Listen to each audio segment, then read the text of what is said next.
ओम अक्षस्रग परशुंगदेशु कुलशं पद्मं धनुष्कुण्डिकां दण्डं शक्तिमशं च चर्म जलजं घण्टां सुराभाजनं शूलं पाशसुदर्शने च ददति हस्तै प्रसन्नाननां सेवे सैरिव मर्दनीमिः महां लक्ष्मीं सरोजस्थितां। नमस्कार, स्वागत है आपका आचार्यवाणी में। मैं आचार्य डॉक्टर विक्रमादित्य आपके साथ हूँ। आज का विषय हमारा है कि मेष राशि वालों के लिए 30 तारीख ग्रह नक्षत्रों के दृष्टिकोण से बुधवार का अवसर, त्रयोदशी तिथि, गजकेसरी योग आपकी राशि में बना हुआ है। पॉजिटिव रिजल्ट्स लाने के योग बनते दिखाई दे रहे हैं। स्वास्थ्य का ध्यान रखने के लिए सुंदर उपाय करें, क्योंकि चंद्रमा छठे भाव में चल रहे हैं। स्वास्थ्य के लिए थोड़ी समस्या उत्पन्न कर सकते हैं। तो धन्वंतरी जयंती है इस दिन। भगवान धन्वंतरी अमृत कलश लिए भगवान विष्णु स्वरूप में इनका पूजन करना चाहिए, फिर इनका चरणामृत ग्रहण कर लेना चाहिए। शालिग्राम जी स्वरूप में इनका पूजन करना समस्त प्रकार से कल्याण करने वाला है। तो अवश्य इनका पूजन करते हुए भगवान का स्तवन करें तो आपके लिए अच्छा रहेगा ग्रह नक्षत्र के दृष्टिकोण से। 31 तारीख यदि हम बात करें, बृहस्पतिवार का दिन, चतुर्दशी तिथि है, हनुमान जयंती का सुंदर योग बन रहा है। कई पंचांगों में 30 तारीख को ही हनुमान जयंती बताई गई है। 2 दिन मना सकते हैं आप, कोई दिक्कत नहीं है। और अलग अलग मत के अनुसार से, कल्प भेद के अनुसार से कई भेद दिए गए हैं, लेकिन हमारे दृष्टिकोण से 31 तारीख को, क्योंकि मध्याह्न काल में उस दिन भी अमावस्या जो चतुर्दशी है विद्यमान है, उसके बाद अमावस्या का योग बनेगा, तो आप इसका लाभ उस दिन भी ले सकते हैं, कोई दिक्कत नहीं पड़ेगी। इस दिन नरकासुर का भी संहार भगवान के द्वारा किया गया, तो नरक चतुर्दशी कहा जाता है। इस दिन भगवान विष्णु का, भगवान कृष्ण का पूजन कर लेने से कहा जाता है नरक के दर्शन नहीं होते। रूप 14 का भी योग बनता है इस दिन। ग्रह नक्षत्रों के दृष्टिकोण से चंद्रमा परिवर्तन करके तुला राशि में आ रहे हैं और ये आपके लिए दिवाली को शुभ बनाने के लिए अच्छे योग बनाते दिखाई दें। चंद्रमा और सूर्य दोनों के दोनों सप्तम भाव में विराजमान होकर एक नई शक्ति आपके अंदर ऊर्जा प्रदान करने के रास्ते बनाते दिखाई दे रहे हैं। सुंदर रूप से जो उपाय बताएं वो अवश्य करने का प्रयास करें। दिवाली का सुंदर पर्व अब किस प्रकार से आपको मनाना है, दिवाली के संबंध में जो भ्रांति है उसको भी ठीक करने के लिए हम यहाँ पर आपके समक्ष समस्त बातें उपस्थित कर रहे हैं, समझ लीजिए। नक्षत्रों के दृष्टिकोण से चतुर्दशी तिथि उदय तिथि के रूप में विद्यमान है और ग्रह नक्षत्रों का परिवर्तन होकर आपके लिए धर्म भाव का उदय होने का योग बनेगा। चंद्रमा परिवर्तन करके करीब 11:15 बजे के आसपास तुला राशि में प्रवेश करेंगे और यह आपके लिए सुंदर रहेगा। धर्म का उदय करने का योग बनेगा। धर्म में आस्था जाएगी। हनुमान जयंती भी है इस दिन और बृहस्पति वीरवार के दिन हनुमान जयंती का सुंदर योग बन रहा है। साथ साथ नरका चतुर्दशी का भी सुंदर योग बन रहा है।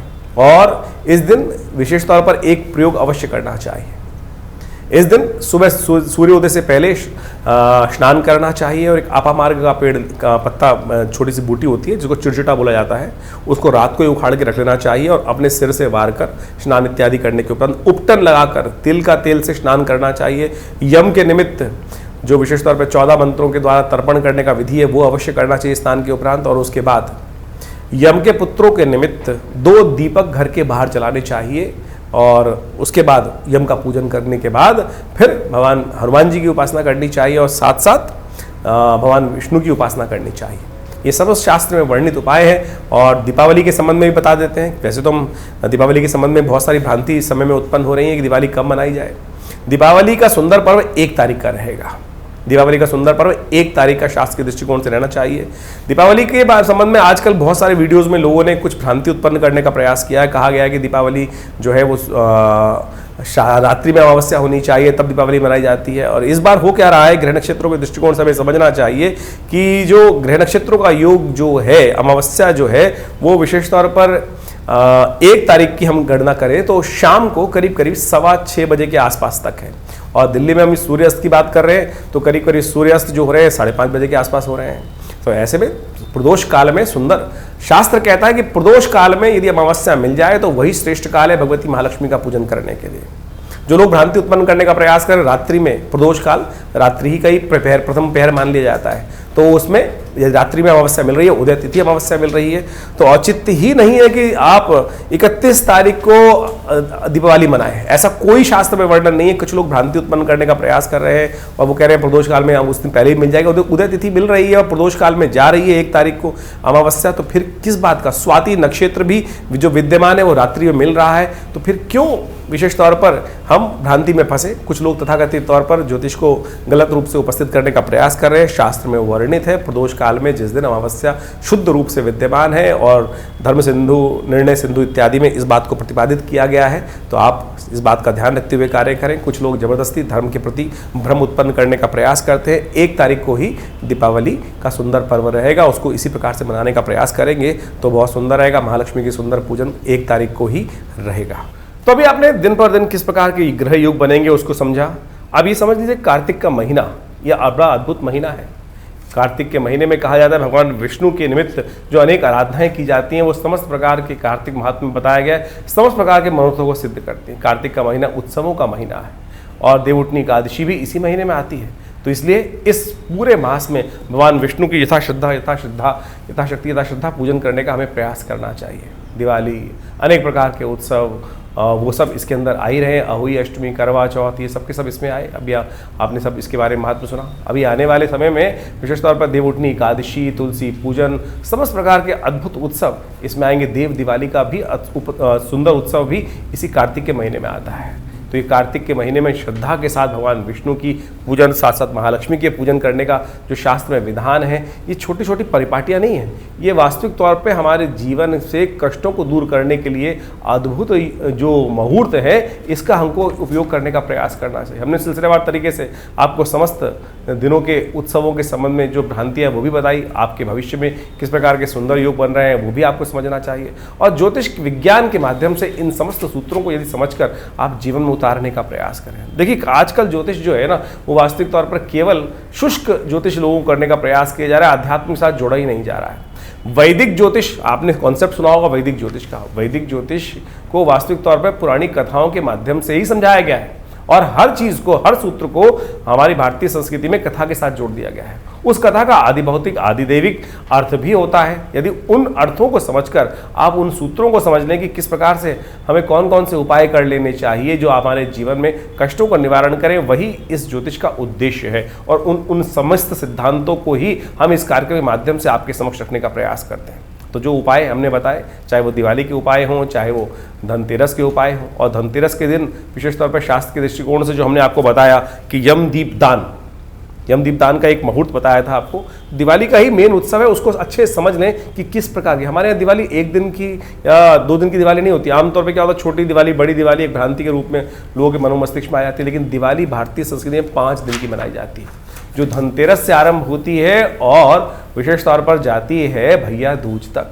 ये दिवाली का महापर्व है और दिवाली का महापर्व जो है मृत्यु के देवता से आरंभ होकर मृत्यु के देवता पे ही समाप्त होता है। धनतेरस के दिन यमदीप दान, यम पूजन करने का नियम बताया जाता है और अंतिम में यम द्वितीया के साथ ये मुहूर्त आरंभ होता है। यानी भारतीय संस्कृति में इस बात को समझें कि किसी भी चीज का भय नहीं है।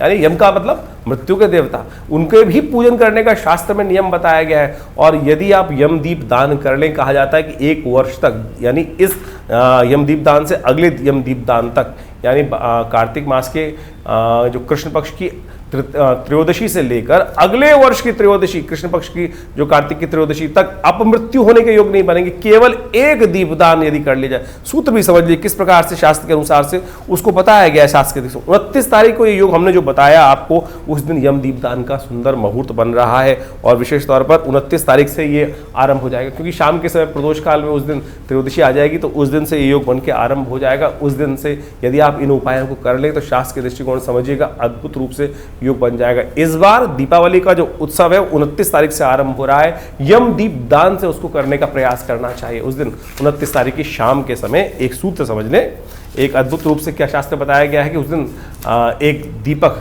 चौमुखा दीपक लेकर अपने घर के दक्षिण दिशा में उसको प्रज्वलित करना चाहिए यम के नाम पर। और विशेष तौर पर इसको प्रज्वलित करने के लिए यमदीप दान करने की जो व्यवस्था की जाती है, कहा जाता है कि इस दीप को यदि उस दिन जला दिया जाए, अन्न की ढेरी बनाकर एक आटे का चौमुखा दीपक लेकर वहाँ पे यमाय नमः इस प्रकार के मंत्र का उच्चारण करते हुए यदि उस दीप को जला दें और उससे पहले उस दीप की आरती अपने पूर्वजों के निमित्त दक्षिण दिशा में दिखाकर अपने पितरों को दिखा दें, तो ये केवल 1 दीपदान आपको 1 वर्ष तक किसी भी प्रकार की अपमृत्यु से, यानी अपमान के होने के योग, आपके नाम को खराब होने के योग, कैसे भी कष्ट हो उनसे रक्षा करने का ये अद्भुत रूप से उपाय शास्त्र में बताया जाता है। तो ये अवश्य कर लेना चाहिए शास्त्रीय दृष्टिकोण से। और इसके बाद अगले दिन धन्वंतरी भगवान का सुंदर पूजन रहेगा, जो 30 तारीख को रहेगा बुधवार के दिन। जिस प्रकार से हमने आपको बताया भगवान धन्वंतरी कौन? आमतौर पे लोग इस उत्सव को कटोरी लाने का या बर्तन लाने का उत्सव मना लिया है। यमदीप धन्वंतरी वास्तविक तौर पे अमृत कलश लेकर जो उपस्थित हुए उस सागर मंथन से, वो देवता माने जाते हैं। धन्वंतरी आयुर के देवता है, आयुर अमृत को प्राप्त कराने वाले देवता है। उनका पूजन करने का शास्त्र में विधान है, और वास्तविक तौर पर यदि उनका पूजन रूप से किया जाता है। नहीं तो आज की तारीख में, पुराने जमाने में धन का जो वास होता था वो बर्तनों में होता था, क्योंकि वो वास जो बर्तनों में होता है वो विशेष तौर पर या तो हमारे चांदी के बर्तन होते थे या विभिन्न समृद्धि के बर्तन होते थे। आज की तारीख में तो लोहे के बर्तन हैं। यदि उनको घर ला रहे हैं तो शनि को घर लाने का प्रयास कर रहे हैं। तो इसलिए इसको बर्तनों का उत्सव ना बनाएं, सुंदर रूप से शास्त्र के विधान के अनुसार से सुंदर उनका पूजन करके आरंभ करने का प्रयास करें तो बड़ा सुंदर रहेगा। उस दिन जो 30 तारीख को योग बन रहे हैं, त्रयोदशी उदया तिथि के रूप में विद्यमान रहेगी। सुंदर पूजन उनका करने का प्रयास करें तो अद्भुत रूप से आपके कल्याण के योग बनेंगे। भगवान धन्वंतरी का सुंदर पूजन करें। भगवान विष्णु के स्वरूप में उनका पूजन किया जाता है शास्त्र के दृष्टिकोण से, और वो आयुष को प्रदान करने वाला माना जाता है। 31 तारीख को छोटी दिवाली का भी पर्व है, जिसको कहा जाता है हनुमान जयंती। नरक चतुर्दशी का सुंदर योग पड़ रहा है। कहा जाता है इस दिन सुबह सुबह जब सूर्य उदय से पहले स्नान कर लेना चाहिए और अपने पूरे शरीर पर तेल का मर्दन करना चाहिए।